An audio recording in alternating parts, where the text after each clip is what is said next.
jardim da salvação.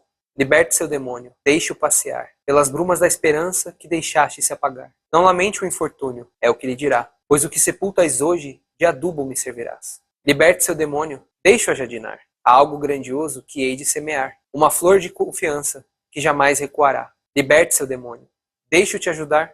Ante um novo desafio, tu jamais hesitará. E quando tudo estiver perdido, um demônio te tornarás. Seja bem-vindo, meu nome é Gleiber Félix e esse é o Relato Ayahuasca. E hoje nós estamos aqui com Felipe Carvalho. Ele vai estar falando um pouco da experiência dele de expansão de consciência e como isso está transformando a vida dele. É um prazer ter você aqui, Felipe. O prazer é todo meu. Depois de tanto tempo, né? Finalmente eu tomei coragem. Convite antigo, né? Bom, eu passei essa semana inteira, acho que pensando, poxa, o que eu vou falar, né? Em que parte que eu vou começar? Porque eu sinto, olhando para trás assim, que a medicina, ela sempre esteve ali de alguma forma trabalhando na minha vida, né?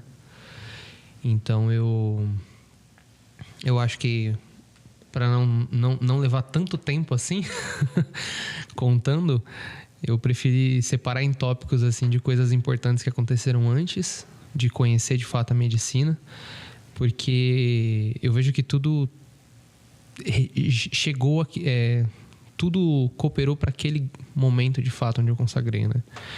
Eu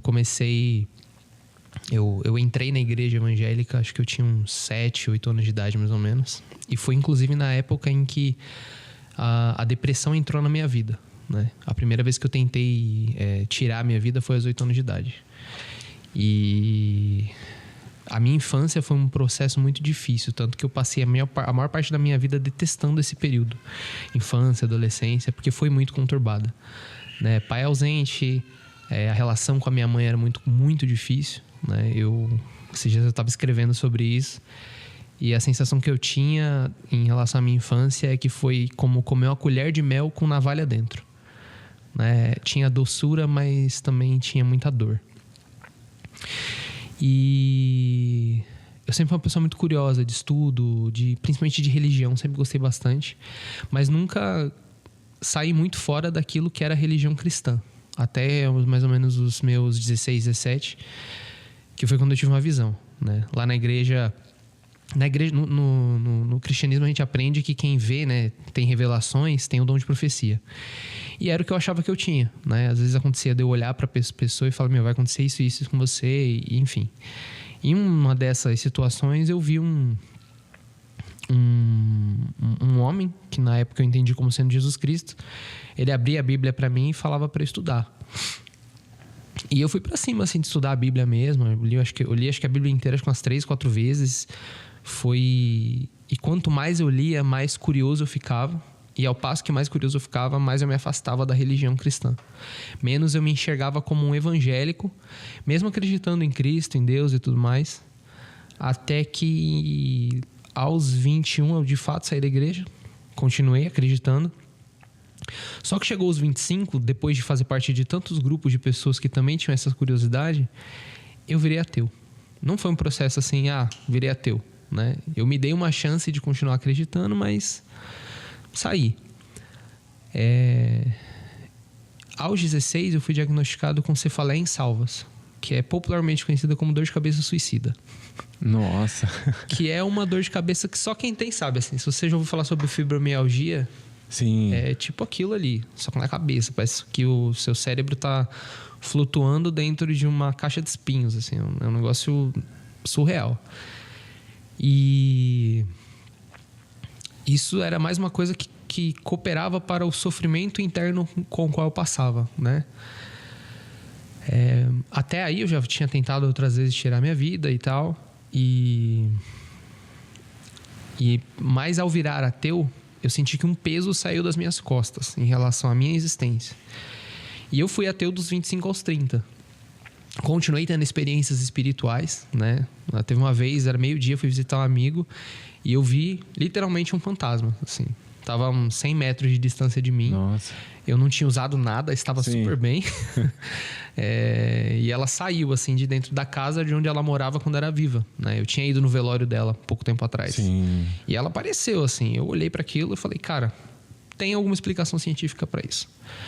E minha vida seguiu, assim, né? E por que eu tô dizendo isso? Porque quando cheguei aos 28, mais ou menos, ali, a minha vida tecnicamente estava bem. Bom emprego, Sim. né? Eu trabalhava no iFood, ganhava muito bem, fazia parte de um setor que estava em expansão, me sentia bem acolhido, enfim, tinha um propósito ali. E tinha um relacionamento, né? A gente estava noivo. Era um relacionamento, assim, muito bom, né? Uma pessoa incrível. Mas eu não me... Mas dentro de mim as coisas não estavam bem, né? Por fora, tudo ótimo, mas por dentro eu não estava bem. Mas conseguia segurar. O máximo que eu conseguia ali, eu conseguia segurar. Até que eu trombei com uma pessoa nesse caminho. E, como diz aquele ditado, né? Deus escreve certo por linhas tortas. Porque por mais planos que eu tivesse em relação à vida que eu tinha, nada me preenchia de fato, né? E essa pessoa, desde o primeiro encontro até no nosso distanciamento, foi uma coisa assim muito surreal, por assim dizer, sabe? E vi fantasma, passei por um monte de coisa e nada me fez duvidar da minha certeza de que tinha uma explicação para tudo. Sim. Né? Algo razoável para tudo e que esse negócio de espiritualidade é uma besteira. Mas esse encontro com essa pessoa mudou a minha perspectiva. Eu voltei a duvidar. Falei, cara, será que Deus existe mesmo? Porque eu encontro com ela, apesar das circunstâncias, né? Porque foi uma traição, né? Uhum. Mexeu comigo. E eu entrei num looping, assim, num looping não, né? Eu entrei em uma queda vertiginosa. E foi justamente quando chegou 2020, a pandemia. E até então, o que acontecia? A minha casa era o local onde eu deixava os demônios, botava a minha roupa de ser humano e ia viver a vida com as máscaras que a gente costuma fazer, né? Só que com a pandemia a gente não podia sair de casa. Então eu tinha que ficar lá dentro comigo mesmo, né? E foi esse período que eu comecei eu voltei a fazer meditação. Já que tinha que ficar em casa, né? Primeiro, eu comecei a fazer um acompanhamento com uma psicóloga, até por indicação da empresa. E ao fazer bastante esse acompanhamento com ela, depois de várias sessões, ela falou, cara, eu tenho um negócio pra te dizer, você é autista. Nossa, né? E isso foi um baque, assim, pra mim. Eu já desconfiava que eu tinha alguma coisa, né? Alguma neurodivergência, mas eu não... Mesmo quando ela disse, de fato, que ela diagnosticou ali, né? Ouvir isso da boca de uma pessoa, de um profissional, foi um baque pra mim. Primeiro porque eu voltei no tempo e falei... Cara, eu não acredito que minha mãe me tratou desse jeito. Sabe? Eu não merecia passar por essas coisas que eu passei. Mas ela, muito sabiamente, começou a me levantar coisas, né? Fazer perguntas sobre a minha mãe. E ela falou assim, já levantou a hipótese de que talvez a sua mãe também seja autista? Já que é uma coisa que passa, né? Sim. É genético. E aí eu não tinha quem culpar, né? Vou culpar quem? A minha avó? Pela forma como criou a minha mãe? Sim. Né? Se a gente ficar nessa... Né? Não sei se já chegou a ler o livro A Cabana. Tem um diálogo, né? Entre o personagem principal e Deus... Onde Deus fala, a gente vai culpar quem, no fim? Adão, Eva, né? Vai voltar lá pro começo. E eu falei, cara, é verdade, né, mano? Eu não tenho quem culpar, mas alguém eu tenho que culpar. Vai ser eu. E essa luta contra a depressão, ela ficou muito mais acirrada, né, nesse período. E eu acho que não foi só pra mim, né? Foi pra muita gente. Milhares de pessoas que ficaram em casa. Então, não tinha pra onde eu fugir, né? Só que aconteceu que a psicóloga encerrou as sessões por conta de problemas com o convênio. Me indicou um outro psicólogo. O psicólogo não compareceu e eu entendi aquilo como um sinal do universo de que não era para continuar. E o desânimo estava muito forte. As crises de enxaqueca não melhoravam. E eu tinha esse horário vago agora, né, das terapias. E eu resolvi preencher eles com as meditações que eu já sabia fazer. Eu sempre gostei muito das religiões orientais, né? Da parte da China, do Japão, o budismo em si. E aí eu voltei a fazer minhas meditações que eu já fiz algumas vezes. Já fazia algumas vezes. Então, naquele horário, eu acendia meu incenso, fechava toda a casa, deixava tudo no escuro, ligava o YouTube, colocava um mantra de 2 horinhas lá, e ficava escutando. E a gente sabe que o YouTube ele não vai sugerir músicas diferentes daquilo que a gente já costuma escutar. Não só músicas, vídeos em si, dentro daquela rede que a gente escuta de vídeos. Vem em cima do algoritmo, né? Isso é importante. Até que um dia eu decidi fazer a meditação e fumar maconha junto. Para ver se expandia a minha percepção ou se aumentava, né, o efeito da meditação. Isso. Então fiz bonitinho. Até porque eu queria replicar a experiência espiritual que eu tive com essa moça que eu conheci. Eu queria replicar aquele momento, porque foi uma coisa muito, muito intensa. E fiz isso uma vez, não deu em nada, mas eu continuei fazendo outros dias. Até que um belo dia, mesmo ritual. Fechei toda a casa, janelas do quarto, tudo, apaguei as luzes, acendi um incenso. Acho que dei uns 3, 4 tragos. A música começou a tocar. Era um mantra de 2 horas. E comecei a meditar, tudo escuro. Até que começou a tocar uma outra música. Atabaque, uma cantoria. Meu impulso inicial foi me mexer e eu não conseguia mexer o meu corpo. Eu não conseguia me mexer. Tentei abrir os olhos, eu não conseguia abrir os olhos. Eu simplesmente estava petrificado. E uma mulher começou a rir e o ventava muito dentro do meu quarto. Ventava assim, eu ouvi o som do vento, sabe? Sim. Era muito estranho aquilo. E ela apareceu na minha frente dançando. Ela dançou, veio até mim, deu um beijo na minha boca. Quando ela beijou minha boca, escorreu mel da minha boca e ela se transformou em uma colega do trabalho. E ela falou: vem me ver, meu filho. Eu perguntei: quem que é você? Eu não faço ideia de quem você é. Ela toda de vermelho e dourada, assim, era coisa linda.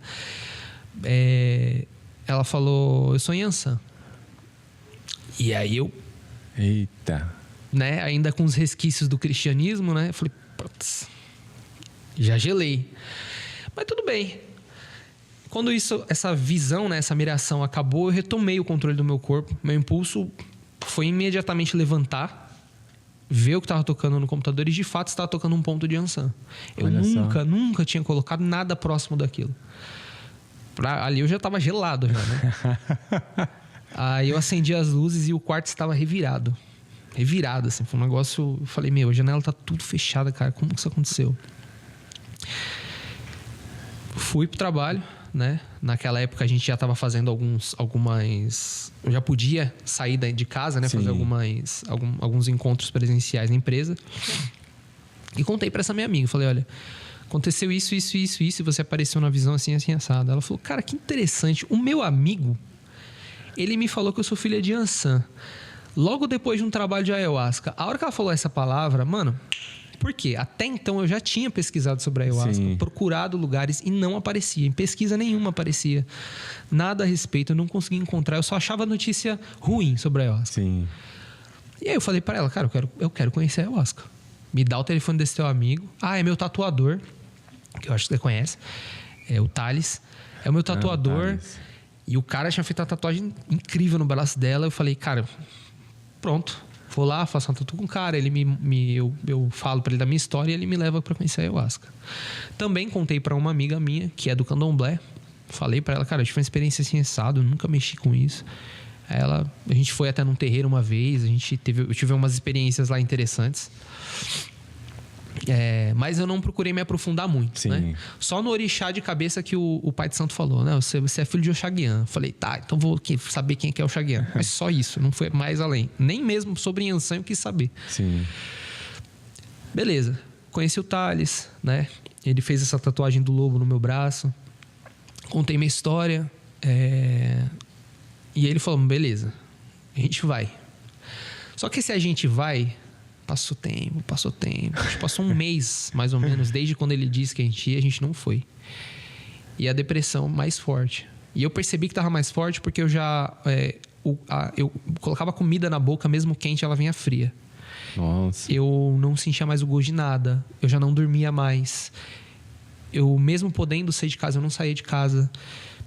Sabe? Eu sentia muito frio, assim. Eu tava apagado, assim, sabe? Sim. E aí eu falei... Um belo dia me deu um estalo, eu mandei mensagem pra ele. Falei, e aí, você vai me levar ou não? Eu vou consagrar ayahuasca, mano. E aí? Aí ele, não, a gente vai. Fim de semana, agora a gente vai.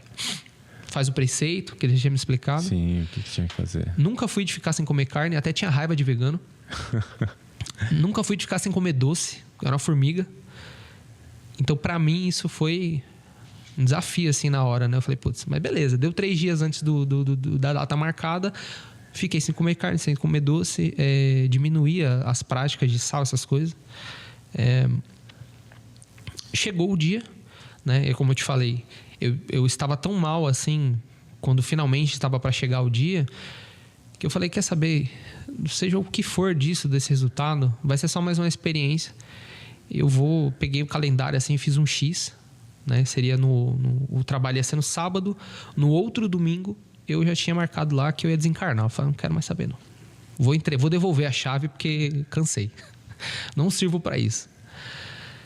E sexta-feira teve uma festa na empresa, era dia 31 de outubro. E era uma festa de Halloween, né? E eu falei, cara, vou fazer uma fantasia da hora aqui. Comprei uma máscara de silicone que tinha uns chifres, né, de diabinho. Recortei os chifres e colei na testa. Fiz uma maquiagem, botei toda uma roupa de demônio. E na minha testa eu desenhei um pentagrama de ponta cabeça, assim, com um círculo. Aí rolou a festa, acabou a festa. Eu comecei a sentir um negócio muito estranho dentro de casa. E tinha alguma coisa dentro de casa falando comigo. E aí eu sentei na minha cama e comecei a escrever um poema que chama O Jardim da Salvação. Eu não lembro ele de cor, mas enfim. É um poema que fala basicamente: liberte seu demônio. Sim. Deixe-o jadinar pelas brumas da esperança que deixaste se apagar. Não lamente o infortúnio, é o que lhe dirá, pois o que sepultas hoje de adubo me servirás. Nossa, que lindo, hein, meu? E aí ele continua, e no final ele diz: liberte o seu demônio, né? E quando a sua esperança findar, você vai se tornar um. A parte da questão do demônio, né, que a gente tem na cabeça, que é uma coisa ruim, eu entendi que aquilo era um recado. Alguém estava falando comigo. Chegou o sábado, fui lá fazer já estava no ponto de ônibus, o Thales me liga e fala: cara, eu errei a data. Sábado que vem. Aí eu falei, pô, ainda bem que você não pegou o ônibus. Falei, tá bom, né? Voltei pra casa, falei, quer saber, eu não vou desfazer esse preceito, não. Eu vou continuar. Eu nunca fiquei desse jeito, sabe? De fazer preceito bonitinho. Já fiz jejum quando eu era cristão, mas assim, comia de manhã, fazia o almoço, mas à noite ficava em jejum. Então não foi uma privação de fato, mas dessa vez, pela primeira vez, eu consegui. Eu tive uma força assim que eu não sabia de onde. Eu não quebrei esse preceito. Chegou no sábado, cheguei na casa dele, começou a me dar, e eu passei a semana inteira sem crise de enxaqueca. Sim. Naquele dia, na hora de ir pro trabalho, começou a enxaqueca. Aí eu já fiquei feliz, né? Porque ela abaixava assim, a minha pouca vontade de fazer qualquer coisa. E aí, beleza. No meio do caminho, ele olha pra mim assim, meio tenso, e fala: Lipão, só tem um negócio, cara, é trabalho de Exu. Tem algum problema pra você? Aí eu, não, né? Tipo, né? Tá, quem é Exu? Né? Eu vi lá no terreiro quando eu fui, mas pra mim não tinha feito associações negativas nem nada. Tá bom. Chegamos no trabalho, entramos, conheci o padrinho, a madrinha. Foi no Jiboia Sagrado, não sei se chegou aí. Já no Jiboia, lugar maravilhoso. Aí beleza. Descemos, entramos. E lá no Jiboia tem um quintal atrás, né? Onde o pessoal acende o fogo, faz um ritual lindo. E tem uma parte assim com mato. Enfim, dá acesso até uma mata que tem lá no fundo. E eu quis ficar lá. Fiquei lá sentado, olhando, pensando um pouco. Veio o Mauro, que eu também não sei se conhece. Ele já consagrou aqui algumas vezes. A gente trocou um sopro de rapé, que ele já tinha me apresentado rapé. Sim. Cara, começou a me dar um medo. Um medo. E eu comecei a escutar uma voz na minha cabeça falando: vai embora daí agora. Você não leu as notícias? Você não leu aquelas tragédias que aconteceu? Vai embora daí, vaza daí. Por causa da pandemia. Vaza daí, vai embora, vai embora, vai embora, vai embora. Eu falei, mano, eu não vou embora. Mas eu tava me coçando assim, eu cheguei realmente a botar a mão aqui pra levantar. Aí eu falei, quer saber, eu não vou. Sabe por quê? Porque eu paguei R$75, cara. O máximo que pode acontecer é acontecer aquilo que eu já quero e eu já programei pra amanhã. Então tá suave, bora. Aí uma das guardiãs deu a palestra, né? Sobre, é verdade. sobre consagrar a medicina, né? A minha mãe sempre teve um lado de dureza muito grande comigo em relação a manter a postura. Então toda vez que você estiver se sentindo fraco, respira, né? Respira, seja forte. E eu falei, tá bom, né? Vamos manter a postura. Se eu ver que a coisa tá ficando ruim, eu vou começar a respirar fundo. Né? Seja forte, não demonstre fraqueza. Era o que minha mãe me ensinava. Eu falei, então beleza. Tomei a primeira porta. E um detalhe, né? Assim que eles montaram uma decoração voltada para Exu e Pombogira, e na frente do altar tinha 2 estátuas de ferro muito lindas, representando Exu e Pombogira cada uma. E cada um tinha um caldeirão bem grande, assim, bem bonito. Aí eu tomei a medicina, sentei no meu cantinho e fiquei na posição de lótus, meditando. Respirando, meditando. E nada aconteceu. E eu começou a bater ansiedade. Aí da ansiedade começou a bater o desânimo. A dor de cabeça estava intensa. As minhas costas estavam doendo muito. Resolvi deitar. Eu deitei e bem em cima da minha cabeça tinha um filtro dos sonhos. Não é bem bonito, assim. Ele estava girando sentido anti-horário. Eu olhei pro filtro dos sonhos. Falei, quer saber, eu vou dormir. Gastei dinheiro à toa. Medicina não vai falar comigo. Esse negócio não é pra mim. Tá suave. Fechei o olho. E a partir daí já não era mais eu. Porque eu senti um negócio, eu abri o olho assim. Eu olhei pro filtro dos sonhos e o filtro dos sonhos se dividiu em 2. Um girava pro sentido horário, o outro sentido anti-horário.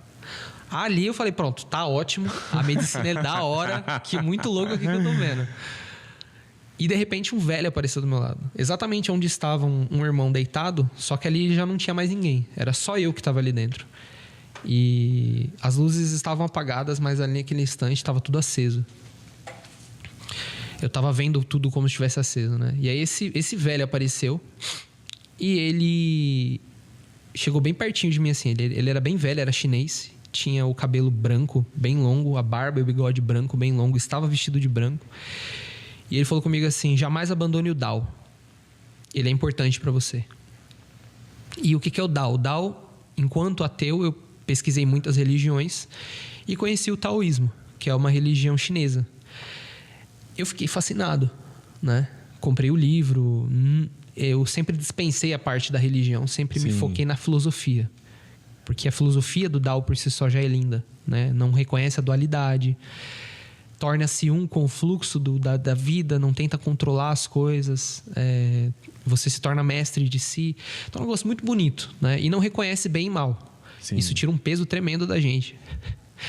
Mas eu sempre foquei apenas na parte filosófica do Dao. E ele fala, a primeira mensagem que me vem de ayahuasca é isso. Aí eu olhei pra ele assim, ele some rindo, vai embora. E eu falei, caramba, que legal, né? E aí eu olho pra cima e eu já tô em outro ambiente, é um terreiro, parece um terreiro, o chão é de terra. E tem 3 homens sentados aqui em cima, assim, eu tô deitado ainda. Na verdade, um tá sentado, é um preto velho. Ele tá de calça e camiseta de algodão cru. E ele tá fumando um cachimbo e tá me olhando. E aí do lado direito dele tem um homem, parece ter uns 40 anos, que tá só de calça de algodão cru. E desse lado, um jovem, deve ter uns 18, 20 anos, de calça e camiseta de algodão cru. Eles estão me olhando assim muito fixamente, assim, né? Os 3 são negros e eles estão me olhando. E aí o mais velho, o que tá em pé aqui desse lado, pergunta pra esse senhor, né? O que a gente tá esperando? Aí ele aponta assim na direção, assim, e fala assim, ela lá vai ele. E aí eu olhei também, né? E veio uma mulher enorme, cara, assim, de proporções imensas. Ela é muito grande, tem um quadril imenso, assim, negra também. Ela tá vestida de azul e branco, com tiras brancas, assim, sabe? Uns bordados brancos. Opa, bati aqui. Uns bordados brancos no vestido, um azul lindo. E o cabelo dela tá trançado e nas pontas tem miçangas brancas. E conforme ela andava, eu ouvi o barulho do mar. E ela veio andando na minha direção, assim, e ela, sabe, dava os passos dela como se ela estivesse dançando. Mas era uma dança lenta. É. E ela tinha uma cabaça debaixo do braço, assim. E quando chegou perto do meu lado, assim, ela começou a jogar o conteúdo da cabaça em mim. E era água.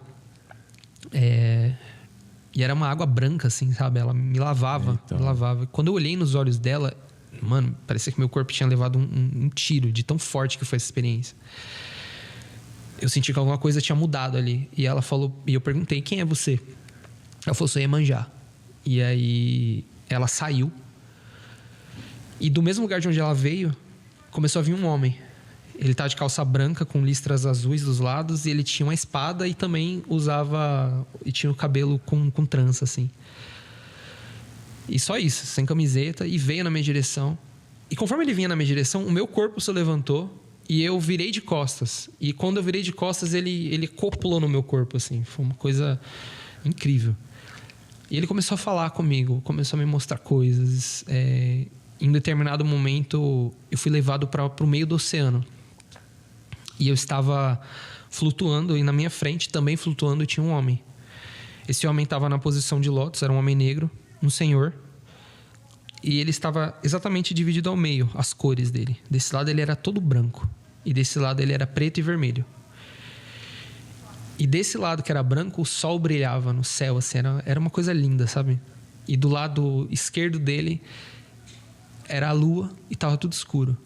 Mas ambas as visões me faziam me sentir em casa, assim. Eu falei, cara, que negócio fantástico. E ele começou a falar comigo. E reverberava, assim. Ele não abria a boca, mas eu sabia que era ele falando. Sim. E ao mesmo tempo, eu me via nele. Era como se eu estivesse falando comigo. Sim. Sabe? Mas eu não reconhecia aquele corpo, aquela pessoa. E depois de muito tempo ali, aquele homem que estava em mim, ele falava assim, eu quero dançar. Eu quero dançar. E no meio ali dançar junto com todo mundo. Porque a galera tava dançando, sabe? E eu falava, não conheço a casa, não sei se pode, acabei de chegar, não vou, e meu corpo querendo ir, eu não indo. Eu sei que depois de uma luta bem grande, ele falou, tá, você precisa ir lá no mato que tem alguém querendo falar com você. Aí eu, não vou também, não, você vai perguntar pro dono da casa, você pode ir e você vai. Aí eu fui. Tremendo assim, né? Em pé. Primeira consagração de ayahuasca. Eu tinha tomado um copão de 8-1, sabe? Eita. Aí fui. Padrinho, queria saber se eu podia ir lá no mato. Aí ele, não pode, querido. E virou. Aí eu falei, tá bom, tá vendo? Meu, do jeito que ele virou, ele parou e virou pra mim. E os olhos dele estavam de outra cor. Ele falou pra mim, vai, mas vai devagar, toma cuidado, fica em lugar tal. Falei, tá bom. Aí eu fui. Ah, um detalhe. Antes de ir no corredor, uma irmã, ela tava em pé assim, ela tava em pé e coberta com um cobertor, né?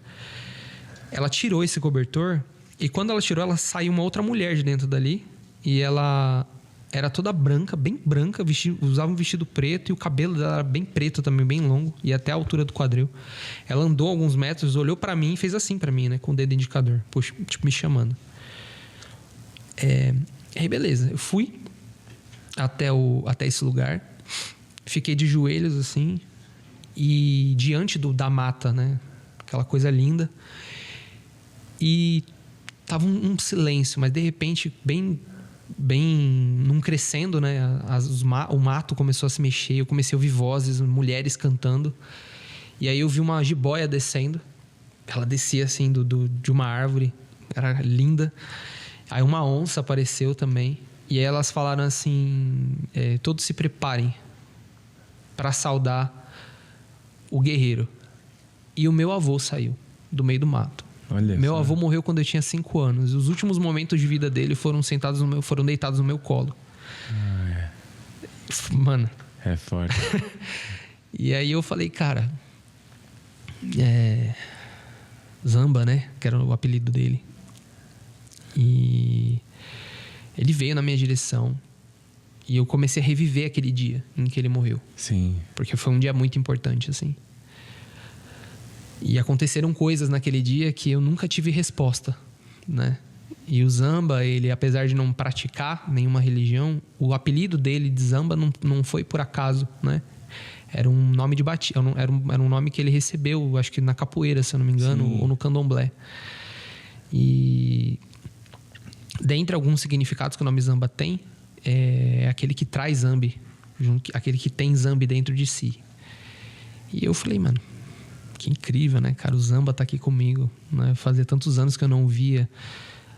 Apesar de sentir ele algumas vezes, ele me falou coisas, me mostrou coisas. Eu me vi num campo de arroz, as plantações de arroz que tem na China, e eu criança sentado ali e ele colhendo, e ele era um chinês, eu era um chinês, e ele colhendo arroz, sabe? Foi uma viagem, assim, sabe? Vi várias vidas, vi um monte de coisa. E ele começou a me explicar o porquê que ele desencarnou, porquê que a minha vida fez todo aquele looping para aquele momento. Ele falou, cara, você nasceu para isso aqui, sabe? Você tem uma conexão forte comigo, você tem uma conexão forte com a espiritualidade. Agora é um outro momento, né? Aquela história acabou, é um outro momento. E eu queria chorar, mas eu queria chorar de tristeza, de saudade, mas eu só conseguia sentir alegria, sabe? E ele ria muito, eu senti o cheiro dele, o perfume dele, a textura do cabelo dele. E ele falou, bom, agora os homens falaram, agora é hora das matriarcas falarem, das mulheres falarem, porque elas são a parte mais importante dessa história. E aí entra a minha avó, que também já tinha falecido, minha prima, que está viva, graças a Deus. Minha mãe também está viva, então minha mãe também entra. E sentam uma de cada lado, cada uma usando uma cor de roupa, né? Curiosamente lembrando algum orixá. E a minha avó senta do meu lado direito aqui e começa a falar comigo, sabe? Ela começa a me sabatinar em relação à culpa que eu alimentava contra minha mãe. E eu passei alguns instantes vivendo o que minha mãe viveu. E de repente já não era mais a minha avó falando comigo, era a voz de uma mulher que eu mais pra frente ia saber que era a ayahuasca. Ela falando assim: o mundo é um lugar difícil para as mulheres. Você sofreu, mas você não sabe o quanto a sua mãe sofreu. E não adianta você culpar a sua avó, porque você não faz ideia do quanto a sua avó sofreu. Elas cresceram num mundo duro, onde elas tiveram que ser duras. Então, por mais que você queira culpá-las, não vai adiantar. Você está sendo injusto se você culpá-las. E eu não senti raiva, eu não senti vergonha, eu não senti medo, eu não senti culpa. Foi a primeira vez que eu experimentei uma forma genuína de perdão. Porque eu falei, cara, eu quero abraçar minha mãe. E eu já tava sem falar com a minha mãe há um tempo já, sabe? A gente não tinha contato, eu não sabia nem onde ela tava, pra você ter ideia. E aí eu tive aquela experiência, falei, cara, o quanto eu não sei de nada e o quanto tem tanta coisa pra viver. Todos os relacionamentos que eu tive, fossem amorosos, amizades, parentes que eu amava, eu traí de alguma forma, sabe? Eu era uma pessoa muito desleal. E eu não sabia que eu era desleal. Eu não sabia que eu era vingativo. Eu não sabia que eu era rancoroso. Eu não sabia que eu tinha uma língua de cobra, sabe? Que eu falava mal das pessoas pelas costas. Eram coisas que eu fazia automaticamente. E eu não sabia nem como elas tinham. Fosse uma autodefesa também, né? De tudo. Elas entraram ali, encontraram um terreno fértil e foram crescendo. E eu vi o quanto a minha vida estava desregulada, sabe? O quanto eu segui a maré. E eu deixei que as coisas me levassem. E enquanto estava rolando toda essa sabatina, um outro homem apareceu aqui do meu lado, assim, ele sussurrou: entra que eu quero falar com você. E a única coisa que eu conseguia ver era o sorriso dele, assim, porque ele era tão preto, a pele dele era tão preta que eu não dava pra ver ele. E eu vi os dentes e os olhos brancos, assim, né, o branco dos olhos dele. E aí meu avô deu uma risada e falou assim: calma que ele já vai entrar. E tive mais algumas experiências, algumas orientações do que fazer quando acabasse o trabalho. E eu falei, e aí minha avó falou: agora é hora de você entrar, que tem alguém muito importante que quer falar com você. E aí eu falei, tá bom, vou entrar. Aí eu desci E aí a Aninha, que era essa guardiã, apareceu e falou: pessoal, vamos entrar que vai tomar a segunda porta. Aí eu falei: mas é nunca. Mas é nunca. Se eu já tô desse jeito, que eu tomei o primeiro, eu vou deitar e ficar lá. Não quero falar com mais ninguém. Tá ótimo isso aqui. Fora que um dos meus maiores medos de consagrar ayahuasca era o medo de todo mundo. Quer se cagar inteiro, fazer xixi, vomitar, perder o controle do corpo, enfim. Então eu falei: não vou. Deitei. Cheguei, deitei, fechei o olho. E apaguei. Quando eu abri meus olhos, eu estava de pé, com o copo na mão. E a Aninha falando: licença, ele precisa tomar. É só isso que eu lembro. Ela botou mais ayahuasca no meu copo e eu tomei. Aí eu falei: é isso aí, cara, maravilha. E deitei de novo. E eu só lembro que eu deitei, fechei os olhos, e quando eu abri, eu estava deitado nessa posição, né, com os braços cruzados aqui no peito, como se estivesse morto. E eu estava dentro de uma cova. E alguém estava jogando terra em mim. E ele dava muita risada. E era uma voz rouca. E ele falava assim: não queria morrer? Nós estamos te enterrando aqui agora. E jogava assim umas pás, sabe? Quando eu olhei pra ele, ele estava vestido todo de preto. E ele era um homem negro. Mas o rosto dele tinha uma pintura de caveira. Sim. Branca assim, sabe? Ele parecia o Papa Legba. Sei. E ele... seu caveira. Eu olhei pra cara dele assim e ele riu. E na hora que os nossos olhos se cruzaram, meus olhares cruzaram, eu troquei de lugar com ele. E eu estava enterrando ele. E ele estava no meu lugar. E quando ele olhou pra mim de lá de dentro da cova, ele deu uma risada. E eu voltei. E ele falou assim: o cara que vai sair daí de dentro nunca mais vai querer morrer. E aí eu botei a mão assim na cova e levantei. Isso que eu levantei foi muito automático. Assim, eu levantei, fiquei de joelho e botei as mãos pra trás. Eita. E eu saí do meu corpo. Aí eu saí do meu corpo, eu fui pro meio do templo, do salão, exatamente onde tinha uma estátua de Miguel. Eu fiquei bem em cima dela, assim. E eu olhei na direção onde estavam as duas estátuas de Exu Pombagira. E nesse ponto do trabalho, eles já tinham acendido os caldeirões. Tava saindo fogo de lá de dentro. E do meio do fogo do Exu, saiu um homem. Ele tinha um charuto bem grande na mão. Todo de terno. Também uma cartola bem bonita, assim, um fio de contas imenso no corpo, assim, no peito. Ele tinha vários fios, mas tinha um que chamou muita atenção, assim, que também era todo de caveira. Aí ele deu um trago, assim, deu uma risada e falou assim: finalmente. E ele tava... A distância em que meu corpo estava da estátua de Exu era de mais ou menos uns 20 metros, assim. Mas ele deu 2 passos apenas, né? Ele deu um passo, já estava no meio do caminho. No segundo passo, que era com a perna esquerda, ele pisou no meio das minhas costas e entrou em mim, assim, e eu incorporei, cara. Eita! E a hora que eu incorporei, eu comecei a ver um monte de entidade passando por mim, e cada uma delas se apresentava: eu sou cigano, eu sou baiana, eu sou fulano, eu sou fulana, e falando. Aí eles passavam por mim e eu falava: não, você não, não, você não, não, você não. Até que chegou ele, assim. E eu perguntei: quem que você é? Aí ele falou: liga teu ouvido e presta atenção na música que tá tocando. E era um ponto de Lúcifer, né? E eu tremi inteiro, assim, porque eu tinha chamado por ele logo depois que eu virei ateu. Aí você fala: mas você não era ateu, por que você fez isso? Eu fiz isso porque eu tinha medo e eu queria me livrar do medo. Então, um belo dia, eu fui lá e chamei, né? Eu falei: e aí, se você existe? Porque se Deus não existe, o diabo também não existe. Aí ele falou: eu não esqueço quem me chama. Eita!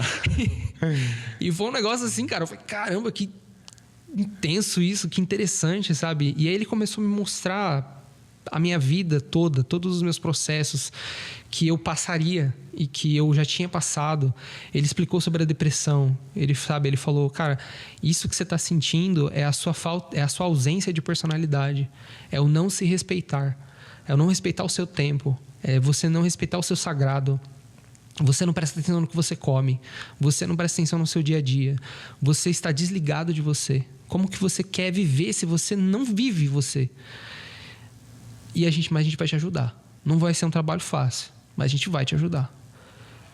E acabou o trabalho, né? Aconteceu muito mais coisa, mas só para resumir, acabou o trabalho. Acho que essa é a parte mais importante disso, sabe? E eu falei: bom, eu tenho 2 certezas. A primeira eu lembro que eu estava sentado e eu conseguia ver ele aqui do meu lado, assim, né? O trabalho tinha acabado, mas eu ainda estava numa força que estava estralando. Ele tá aqui do meu lado, assim, sentado. E com uma aparência totalmente diferente também. E eu falei, bom, eu tenho 2 certezas. A primeira é que eu não tô mais com dor de cabeça. E eu nunca senti uma felicidade tão grande como eu tô sentindo hoje. Eu nunca tinha sentido aquilo. E a segunda é... Deus existe. E agora? Aí eu olhei pra ele e falei, eu sou ateu ainda? E ele, sem pestanejar, olhou pra mim e falou, faz diferença? Exatamente. E aquilo foi um start na minha vida, assim, de, mano, a gente tem que viver a vida muito mais tranquila. Foi o que aconteceu? Não, porque eu ainda tinha muita coisa que trabalhar na minha vida, sabe? Foram 4 anos desde que eu comecei a consagrar a Ayahuasca. Eu consagrei a Ayahuasca em novembro de 2020. E eu cheguei à certeza de que esse trabalho só acabou em novembro de 2024. Olha só. Porque eu participei de um trabalho... Eu sempre prezei por consagrar a Ayahuasca no meu aniversário de consagração. Sim. Que eu acho que é um dia muito especial. E eu fui consagrar... Calhou justamente de eu consagrar no dia em que eu estava fazendo 4 anos de consagração. Foi no Cavalo de Aço, o lugar onde eu conheci a Jurema. Sim. E... Todas as minhas consagrações sempre haviam terceiros ali dentro, né? Entidades, representantes espirituais e tudo mais. Mas havia um elemento nas minhas consagrações que eu não conseguia lidar. Toda vez que ele aparecia, eu passava muito mal na medicina. E muitas vezes ele me encarava. E quando ele me encarava, eu não conseguia encarar ele de volta. E dessa vez, nesse trabalho, não tinha nenhuma outra entidade. Só o meu mentor mesmo. E ele falando assim... Deixa acontecer pra ver o que vai acontecer. E aí quando esta pessoa apareceu e eu tive que encarar ela, eu deixei. E ela trouxe à tona todos os traumas, dores e culpas que eu carreguei a minha vida inteira, todos os tropeços que eu dei, inclusive depois de começar a consagrar a Ayahuasca. E ele me falou assim, a vida te dá 2 opções, né? Amar ou odiar. E você não vai espiar nenhum tipo de culpa ou pecado ou dor que você carregue se odiando e tentando amar os outros. Porque você não pode amar ninguém se você não se amar. Você não pode perdoar ninguém se você não se perdoar. Você não pode viver a sua vida se você fica preso aos erros do passado, sabe? Então, se aceita. Você errou, acontece, faz parte.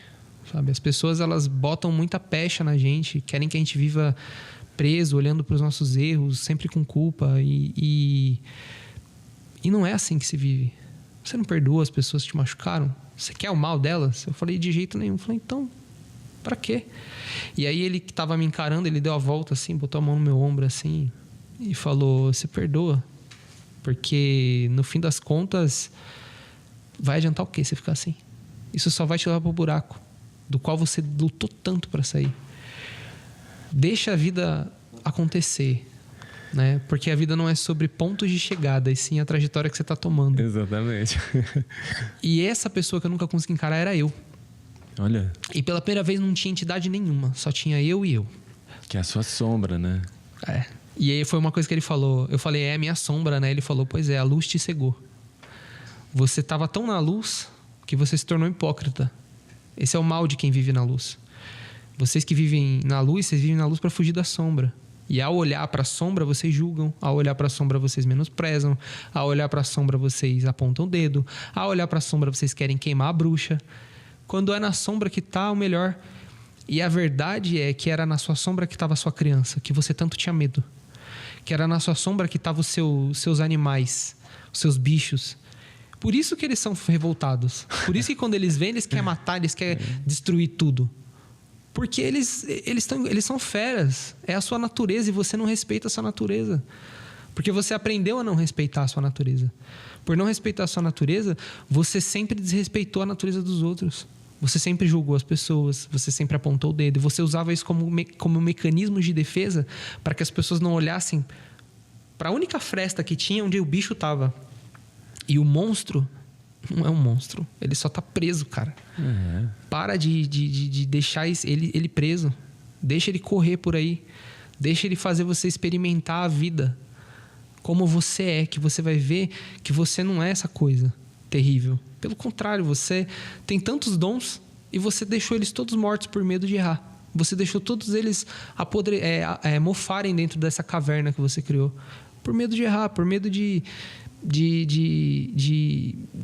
não atingir a própria expectativa que você criou do que a espiritualidade te mostrou.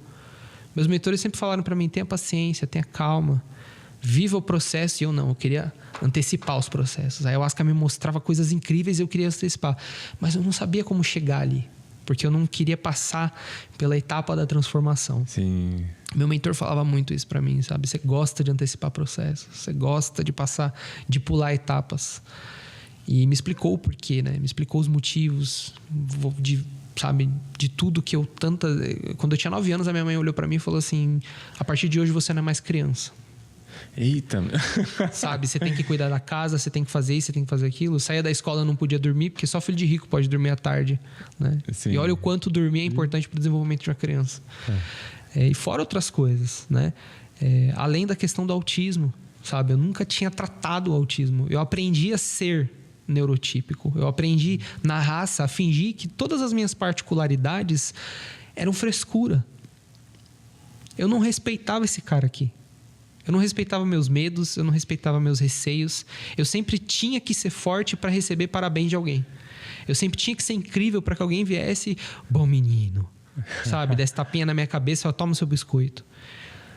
Então, tudo isso gerou um cara tão frágil, gerou uma criatura tão refém de si, que eu percebi que a única coisa que eu tinha de opção era aceitar e deixar o monstro sair de dentro da caverna e que ele fizesse o que tivesse que fazer. E quando ele saiu, ele não fez o que eu esperava, que fosse me dilacerar. Sim. Não. Ele me acolheu. Ele falou: é na sua sombra que mora o seu maior aliado. Exatamente. E aceita isso. E, cara, de lá pra cá, eu tomei coragem de falar: vou fazer isso, vou fazer aquilo. E se errar, tudo bem. Se der certo, tudo bem também. E pela primeira vez, eu me sinto capaz de finalmente acolher as pessoas. Sim. Porque eu não acolhia de verdade. A gente acha que se acolhe. Cara, tipo, eu consigo hoje olhar pra uma pessoa e falar: cara, essa pessoa não tá bem. Sabe? Vamos tentar estabelecer uma ponte aqui. E eu sei como fazer. Não sei como, mas eu sei como fazer, sabe? Vem dentro de mim natural. Não é mais aquela coisa forçada, tentando emular o que eu vi os outros fazendo. Sim. É uma empatia real. E nessa eu consegui reaver uma amizade importante que eu tinha perdido da minha adolescência, sabe? Tipo, sim, a espiritualidade trouxe essa oportunidade. E eu sinto como se, tudo que eu passei é uma chance que eu tenho de ajudar esse irmão. E eu trouxe ele na Casa Mariri para conhecer as medicinas, sabe? Olha cara, só. nossa, foi incrível, sabe? Me reaproximei da minha prima, que para mim eu considero como irmã. A minha relação com a minha mãe, super fortalecida, sabe? Eu tomei coragem para gravar música que eu tenho, sabe? As músicas que eu tenho. Disciplina que eu não tinha para certos projetos que eu deixava para depois. E eu acabava esquecendo. E eles estão acontecendo, sabe? E eu já não tenho mais necessidade de ficar mostrando pro mundo: olha, mundo, sim, tô fazendo, viu? Não. você mostra só para você mesmo. E eles estão surgindo, eles estão acontecendo. Inclusive, tomei coragem de vir falar, né? Você me fez um convite na minha segunda consagração de ayahuasca, né? Você falou: vamos lá, conta a sua experiência, que eu achei muito legal. E eu... não sei e tal. Até porque eu não sabia nada ainda, sabe? E continuo não sabendo, né? A gente nunca sabe nada. Não, mas então, por isso que eu sempre falo assim para as pessoas, porque as pessoas acham que você precisa ter uma bagagem para estar falando da sua experiência. E, na verdade, não. A tua primeira experiência já foi algo incrível, assim, né? Muito transformador. Mas eu acho também que, como você falou, tem o seu tempo de amadurecimento e tal. Cada um tem o seu tempo, né? Tem gente que vai falar logo de primeira e tem gente como você que vai falar depois de 4 anos. Mas o importante é que o quanto você evoluiu nessa jornada, né? A gente tem essa mania de ficar se martirizando muito na vida, né? E isso é muito ruim. E é engraçado que eu tive Sempre quando eu tô tomando banho, vem algumas coisas na mente, assim, né? Como se fosse um poema, mas é engraçado que eu tava pensando na fé, a palavra fé. Então sempre o Cristo falou, a gente precisa ter fé. A fé é uma das coisas mais importantes que tem, de que vai dar tudo certo, de que o caminho vai se abrir no final. E aí eu tive uma percepção do seguinte: imagine o Cristo, um cara que é o filho do Pai, está aqui, ele já está em contato com a essência divina dele. E ele fala para nós que ele não está preso ao tempo. Nós estamos presos a um tempo linear, de nascer e morrer. Ele não está preso ao tempo, então ele consegue ver lá na frente. Ele só dá um toque para a gente. Tenha fé. Acredite que se você acreditar vai ser mais rápido. Você não vai ficar batendo tanta cabeça. Porque ele sabe que sempre no final a gente chega. É só a gente acreditar. E o maior inimigo de nós mesmos somos nós. E é aquele negócio, muitas vezes a gente tenta sempre achar alguém para culpar dos nossos males. Sim. E depois de um tempo a gente vai percebendo que é tudo nosso, não é o outro. O outro pode ser do jeito que for, mas é nosso. É como você recebe isso. Porque a gente pode mudar esse pensamento, como você descobriu, né? Eu levei muito tempo para descobrir. Descobri tarde, você já descobriu cedo. Você está com quantos anos? 34. Então, meu irmão. Tipo, a questão da culpa, ela... Eu sei que existe uma questão cristã em volta, porque foram 18 anos no cristianismo. Sim. Né? E a gente vive num mundo que gosta de caçar as bruxas, né? De encontrar algozes para explicar tudo.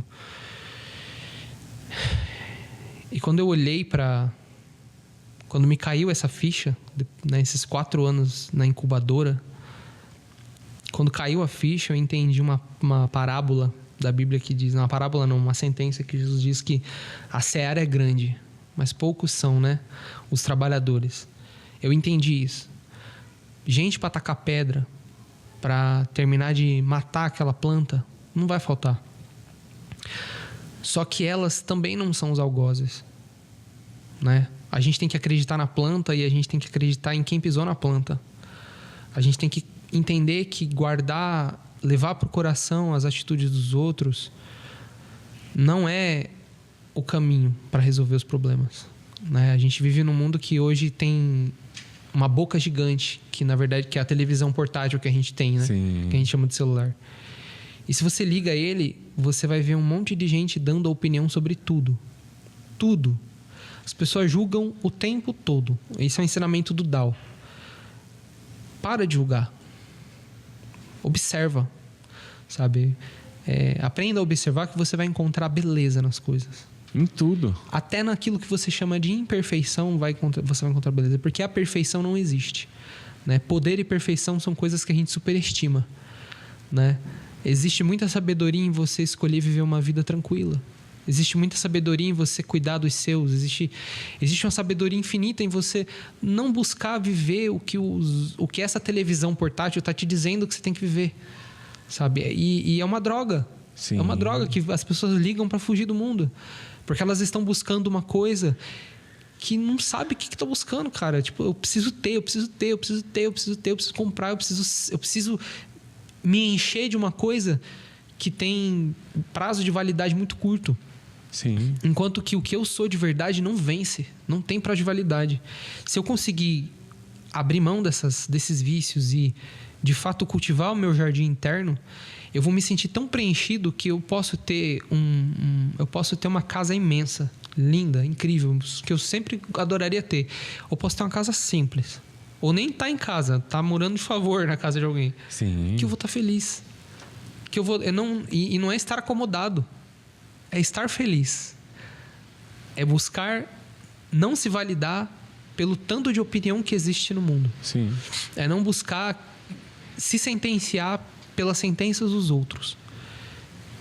E isso traz pra gente uma verdade incrível e uma segurança com a qual eu nunca experimentei essa segurança de estar falando aqui, sabe? Como autista, hoje eu entendo que certas coisas que eu fazia, e até hoje ainda faço, eram capacitistas da minha parte. Como eu te falei, né? Todos os meus limites eu entendia como frescura. Isso é frescura. E a minha geração, eu olho e falo, cara, dá pra imaginar quantos da minha idade são autistas e não sabem? Tem um monte. Sabe? E as pessoas olham pra mim e falam assim, nossa, mas nem parece. Nossa, mas como você tá bem adaptado, né? Aí eu falo, gente, vocês não fazem ideia de como o mundo, assim, de como o mundo é barulhento pra mim. Vocês não fazem ideia de como vivenciar certas experiências é difícil, mas a diferença entre antes e agora é que agora eu consigo falar, dá só um tempinho. Sim. Pra mim, por favor. Agora eu tenho a maturidade de falar, não consigo fazer. Eu não me jogo num negócio e não, porque eu tenho que fazer, porque eu sou isso, porque eu sou aquilo, porque eu sou homem, sabe? Porque eu tenho que atender a expectativa de fulano, beltrano e cicrano. Cada um no seu tempo, cada um do seu jeito. E eu sinto que eu tenho que falar disso, sabe? Pô, você é autista, sabe? Você se sente diferente em relação ao mundo. Você acha que a sua forma de entender as coisas está diferente. E quando eu falo entender, não é filosófico, mas é de interpretar a realidade, sabe? Pô, esse som te irrita, essas sensações te incomodam, você se sente sufocado. Talvez não seja crise de ansiedade, amigo. Sim. Né? Vá num psicólogo, sabe? Vence o preconceito, vence o medo. Procura um psicólogo que é especialista no método ABA, que ele vai te analisar, ele vai te observar e ele vai te diagnosticar. No começo o diagnóstico é incrível? Não é incrível, sabe? Meio que você fala, bom, eu sou autista, como que eu tenho que me comportar? Porque isso vem. Eu passei por isso. Eu fiquei, como que eu tenho que me comportar agora? Eu tenho que parecer autista? Para as pessoas saberem que eu sou autista? Porque eu entrei nessa vibe. Sim. Eu só comecei a falar que eu sou autista agora, assim, sabe? De 2 anos pra cá. Porque até então eu não tinha essa coragem de falar. Porque eu não sabia como lidar com uma pessoa que viesse pra mim e falava, não, você nem parece que é autista. Porque eu sei que a pessoa não faz por mal, sabe? Tipo, nossa, tô julgando essa pessoa. É natural. É natural. A pessoa vai olhar e vai relacionar a realidade dela com o que ela tá ouvindo. Entende? Mas eu não sabia lidar, por quê? Porque eu vivi de atender expectativas. O motivo da minha existência sempre foi atender as expectativas. Ser a babá das expectativas dos outros. Agora eu já não tenho mais essa necessidade. Então, e às vezes ela vem com toda a força, assim. Normal. Pega que eu fico, ai meu Deus, eu tenho que falar não. Mas eu não consigo falar não. Aí eu falo, não, vou falar não. Vou falar não porque eu preciso falar não. Por mim, né? Porque se eu não me respeitar, como que eu vou respeitar essa pessoa? Exatamente. Né? Então, quem está nos escutando, se sentir diferente, vá no psicólogo. Porque tratar o autismo é importante. As pessoas não têm noção de quantas pessoas entram em depressão e estão nessa situação por serem pássaros engaiolados. E nós, autistas, a gente tem o nosso ritmo, sabe? O nosso ritmo é lindo, cara. O meu ritmo, hoje eu consigo olhar e falar, caramba... Sabe, que legal, sabe? Eu não consigo fazer isso. E tá tudo bem, sabe? Eu não consigo ficar muito tempo fazendo tal coisa. Não consigo prestar atenção em tal coisa. E por quê? Eu não sei. A luz me incomoda, o som me incomoda, a textura da roupa que eu tô usando me incomoda, o meu tênis incomoda, a meia me incomoda. Nossa, isso é ruim? Não, cara, isso não é ruim, porque agora eu fico descalço. Entendeu? Vou trabalhar e cheguei pra minha chefe e falei, eu preciso trabalhar com os fones de ouvido para suprimir o som à minha volta. Porque se eu trabalhar sem fone de ouvido, eu não trabalho. Eu não consigo, porque todo o ambiente à minha volta vai tirar minha atenção. Isso é ruim? É ruim dependendo do ponto de vista. No meu ponto de vista, hoje não é ruim. Eu aceito isso e eu não tento me encaixar. E tá tudo bem. E tem vários... porque o que acontece é que sempre as pessoas vão pro mais radical. Porque tem muitos níveis, né, de... Como autismo. Chama? De autismo. Então, o teu parece ser um autismo mais leve. Hoje em dia, tipo... porque isso é um pouco recente, né? Existe uma conclusão de que todo autista precisa de apoio. Né? Até ano passado, mais ou menos... Ano passado, não. Acho que até ano retrasado... Ainda tinha-se essa ideia de que não, esse autista aqui ele é funcional, 100% funcional, ele não precisa de apoio e esses níveis aqui precisa de mais. Hoje já não. Hoje entende-se que não, todo autista precisa ter um apoio. E vivenciando esses 4 anos de terapia, eu posso falar pra você, eu concordo. Porque tem momentos assim em que eu olho e eu percebo, cara, eu tô muito sozinho. Quando eu comecei a consagrar a ayahuasca, eu me deu uma carência muito grande, assim, de ser aceito, de fazer parte dos grupos, de que as pessoas me entendessem, de que as pessoas me abraçassem. E eu tentei forçar isso, sabe? Meus mentores falavam, não vai por aí, que você vai machucar, não é assim que funciona. E aí eu tentei, forcei, como eu disse, né, a mania de querer antecipar processos. Até eu perceber que, na verdade, eu realmente... E nessas tentativas, às vezes eu respirava fundo e falava, cara, eu tô tão sozinho. Por quê? Né? Por que eu tenho tanta dificuldade para certas coisas? E as pessoas não me ajudavam. Pelo contrário, elas vinham e falavam, para de frescura, você tá mentindo, você tá fingindo, você isso e aquilo. E aí eu comecei... Aí quando eu me fechei, que eu realmente fui pra minha caverna e falei assim, vamos ter comigo aqui para entender melhor esse negócio... Eu percebi que, na verdade, eu precisava pedir ajuda. Que eu não aprendi a pedir ajuda. Eu não aprendi a chegar a pessoa e falar, cara, me ajuda, que eu não consigo.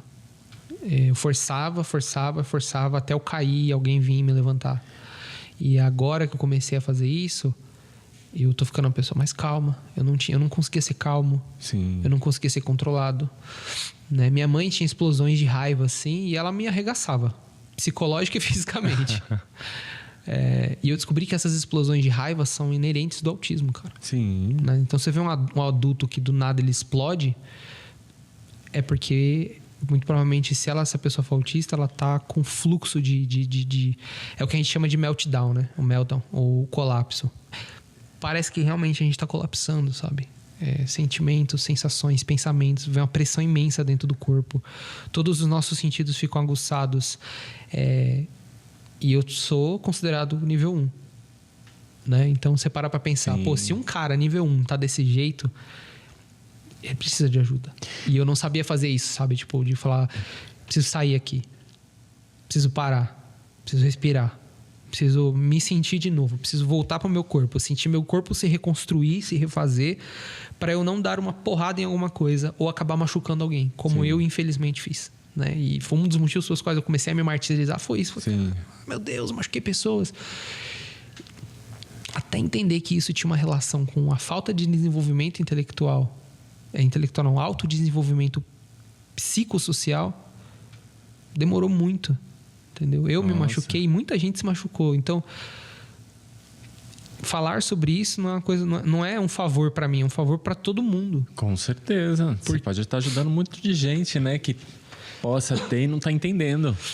E a ayahuasca, tipo, quando eu falo, as pessoas perguntam, não, mas como é consagrar a ayahuasca com autismo? Tá em casa. Eu fiz uma música sobre isso, porque a ayahuasca tá em casa, sabe? Parece que ela organiza meus sensores. Eu tô sensível, mas eu não tô... Eu tô sensível, mas eu não tô frágil, sabe? E eu posso... Nossa... Era o que eu tanto procurei a vida inteira, sabe? De conexão. Porque ela calma, ela bota as coisas no lugar e você pode ser você, sabe? E é isso. Eu agradeço imensamente pela oportunidade. Eu agradeço você pela tua história, que é linda, cara. É uma história transformadora, assim, muito profunda, né? Com tudo que você viu, eu tava aqui prestando atenção. Falei, caraca, né, meu? E é muito bonito tudo isso que você passou, toda essa sua trajetória e entendimento do que você teve, né? Porque tem muita gente que, passa a vida e não consegue observar isso. Né? Você falando da ayahuasca, né? Que é o voltar para casa. A ayahuasca, eu acho que é até mais profundo, é você voltar para o seu templo interior. Você volta para você, para sua essência. Né? Então, eu acho que é muito mais forte. E tem muita gente que tem muita dificuldade de acessar isso.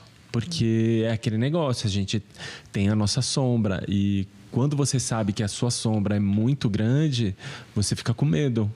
E é normal você encarar. A gente vê nos rituais assim como é difícil para muitas pessoas. E ainda mais nos tempos que a gente vive hoje, que é de uma polarização social muito grande.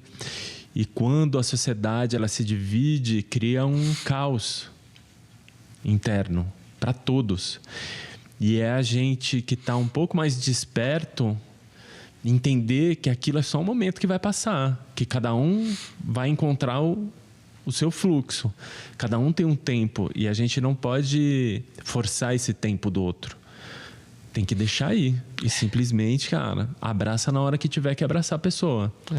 E você estava falando de que toda pessoa que tem uma síndrome precisa de um auxílio. E não é só pessoas que têm síndromes que precisam de auxílio. Sim, é verdade. Todos precisam de auxílio. Todos precisam falar sobre algo de si mesmo, botar para fora. E acontece muitas vezes a gente, principalmente os homens, de não colocar para fora, de não falar, porque muitas vezes não tem um amigo que acolhe aquele momento, né? Essa dificuldade é muito grande. Para as mulheres é um pouco mais fácil, tanto é que uma das coisas que a gente acaba vendo, igual no podcast, os maiores ouvintes são feminino. A maioria das casas você vê muito mais mulher do que homem, porque a mulher em si, ela tem uma necessidade e ela supra essa necessidade e ela vê o quanto é importante você estar colocando para fora toda essa emoção, né? E o homem, ele sente um pouco dessa dificuldade. Tanto é que o Gabriel faz um trabalho de um sagrado masculino colocando isso. E como a vida fica melhor a partir do momento que a gente tem uma pessoa onde se sinta um apoio. Sem julgamento. Sem julgamento, exatamente. Uma experiência interessante que eu fiz foi justamente falar, né, para um amigo. Falar, você tem medo, eu entendo. E a resposta dele é automática. Eu não tô com medo.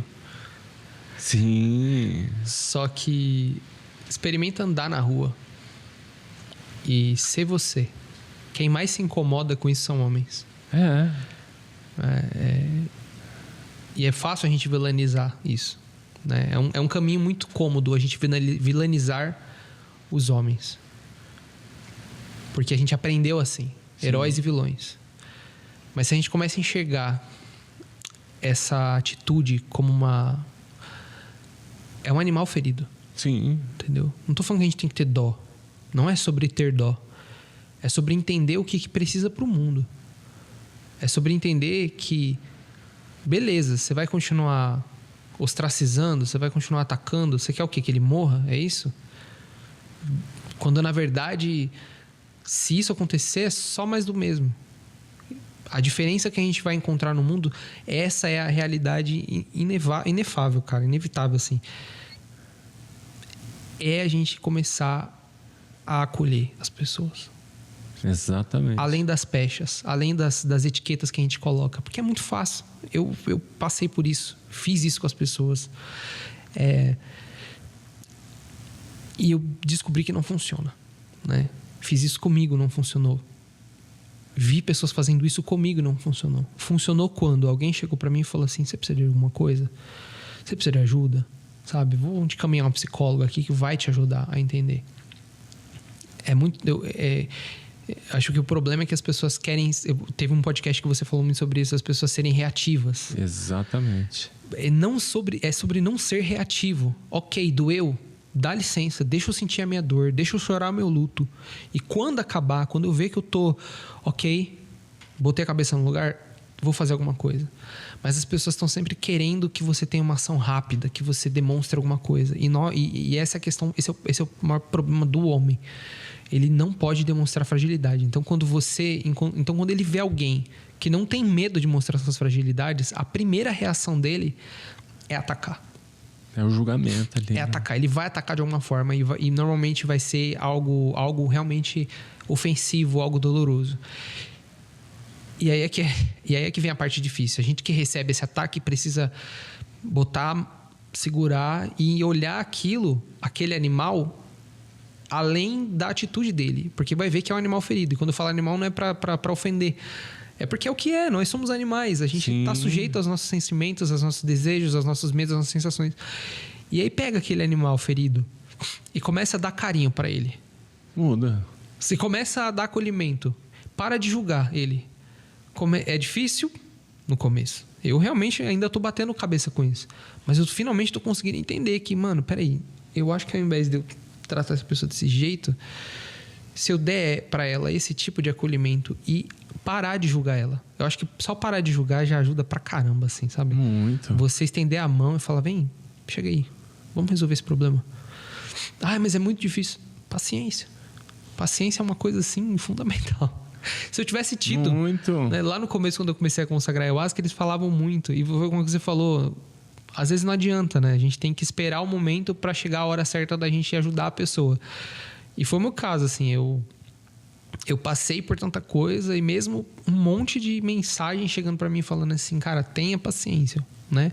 Tenha paciência, tenha paciência. Eu não tive. Paguei um alto preço. Foi doloroso em muitos aspectos, para mim, principalmente. Mas o resultado, eu não troco por nada. Porque eu já sei que esse resultado é eu finalmente entender como eu posso ser útil para esse mundo. Porque é o nosso mundo. Vale a pena a gente... Sim, lutar por ele. A gente lutar por ele, cuidar dele, abraçar as pessoas, entendeu? Aguentar os ataques. Sejam quais forem, de onde forem. Porque a pessoa não tá me atacando. Ela tá contando uma história quando ela faz isso. Exatamente. Faz parte dela. Se eu conseguir ler essa história, eu consigo mudar essa situação. Ou pelo menos me oferecer como voluntário. Para quem sabe ver a coisa mudar. Se ela não quiser, bem. Mas pelo menos eu não fui mais do mesmo. Eu não fui mais um para piorar a situação. Depois eu vou chegar em casa e não vou ficar com uma crise de identidade do que eu deveria ter feito e o que eu fiz. Porque dessa vez as coisas vão estar mais equilibradas dentro de mim. E eu falo isso por experiências recentes próprias, assim, de eu catar e falar assim... Vou agir diferente. E eu consegui ver o resultado. Falei, caramba, mano, que legal, cara. Realmente, a teoria e a prática são bem distantes, porque é muito difícil de praticar. Mas quando você consegue praticar, você vê o resultado. Então, vale a pena a gente tentar. Vale a pena a gente acreditar que dá pra fazer diferente, sabe? E é isso. Eu espero que muitas pessoas mais consagrem ayahuasca e que mais canais, assim, sabe, tenham abertura para trazer esses entendimentos. Porque acho que esse fenômeno da espiritualidade está se... Porque 2020, né, você procurava, você não achava nada, você só achava notícia de tragédia. Exatamente. Hoje não, hoje tem muita coisa, e é incrível, foram só 4 anos de distância, e em 4 anos a gente está tendo um acesso imenso, assim. É claro que quando a coisa se populariza, tende a cair em certas zonas que acabam...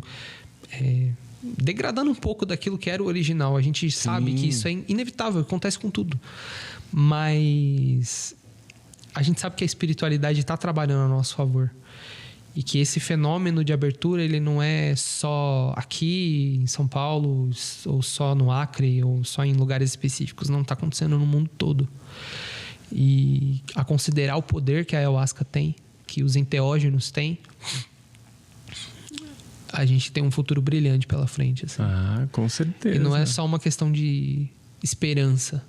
É uma certeza, assim, de olhar para o futuro e saber que, por mais difíceis que sejam o momento presente, depois que a gente passar por eles, os próximos degraus vão ser momentos, assim, onde a gente vai poder andar de boa, assim, na rua com uma galera. Com certeza. E poder falar coisas legais sem ter problemas e enfim. E ver a terra assumir a forma original dela, né? A imagem original dela. A gente vestir a verdadeira humanidade dentro de nós, né? Porque ainda somos uma mescla do humano-animal, ainda não está no humano 100%. Na hora que a gente chegar no humano 100%, vai mudar, e está mudando. Parece que não, mas está mudando. E a gente vai passar por turbulências, mas eu acho que essas medicinas e toda essa rede de apoio que a gente vem trabalhando para as pessoas criarem mais consciência, né? Porque aqui esse espaço não é para, entre aspas, fazer uma apologia à ayahuasca, né? Aos psicodélicos em si, mas sim trazer uma percepção de um caminho diferente que você pode tomar na tua vida, de se auto-perceber. E isso é muito importante, porque tem pessoas que não podem usufruir dessa bebida por algum problema psíquico que tenha, né? Se alguém tem um tipo de bipolaridade, uma psicopatia. Então, aqui serve como uma rede de apoio. E a rede de apoio que é o mais importante. E cada pessoa que consagra, ela acaba sendo responsável por isso. De passar esse apoio para outras pessoas que têm necessidade. E não se forçar a uma outra pessoa, mas sim abrir um caminho. Abrir um caminho onde você também não é tão reativo como a pessoa, que muitas vezes a gente ouvir é muito bom, né? A pessoa falar sem julgar, sem nada, para aliviar esse peso que dá no peito, né? Que fica muito pesado para as pessoas hoje em dia, principalmente. Mas eu tenho muito a te agradecer. Demorou, mas foi um prazer. Foi o tempo certo, né? Ouvir a sua história, o quanto ele vai ser importante para muita gente que pode estar passando pelas mesmas coisas que você passou, tendo síndrome ou não, mas de encontrar esse caminho, né? Do autoconhecimento, de olhar para sua sombra, de acolher a sua própria sombra e tentar se tornar uma pessoa melhor, como você está fazendo. Gratidão, Felipe, por estar aqui, estar falando. Muita gente vai abraçar isso de uma maneira muito carinhosa e amorosa. Tamo gratidão. Junto. Gratidão. E vocês já sabem, se vocês tiverem uma experiência, teve uma experiência de expansão de consciência que transformou a sua vida, como a do Felipe, entre em contato comigo pelo Instagram, Relata Ayahuasca, deixa uma mensagem que eu entro em contato. E siga-nos nas redes sociais, no YouTube, que também esse vídeo vai estar no YouTube. E gratidão a todos. Aí, Thiago. Gratidão, viu? Gratidão, que história linda, velho. Psicodélica. Não, mas linda demais.